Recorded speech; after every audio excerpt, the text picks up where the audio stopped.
কি নাম তোমার? দুলু মিয়া।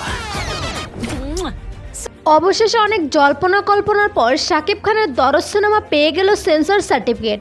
শুধু তাই নয়, দরদের প্রশংসা সহ ভুলও ধরিয়ে দিয়েছেন সেন্সর বোর্ড। পরিচালক অনন্য মামুন সহ শাকিব খানের ভক্তরা অনেক দিন ধরে অপেক্ষায় রয়েছে কবে মুক্তি পাবে দরদ সিনেমা। আর এত অপেক্ষা করার মেন কারণ এই প্রথম এই সিনেমার মাধ্যমে প্যান ইন্ডিয়া সিনেমায় অভিনয় করবে শাকিব। অন্যদিকে ইতিমধ্যে গতকাল রাত 10টার দিকে সেন্সর ছাড়পত্র পায় এই সিনেমা।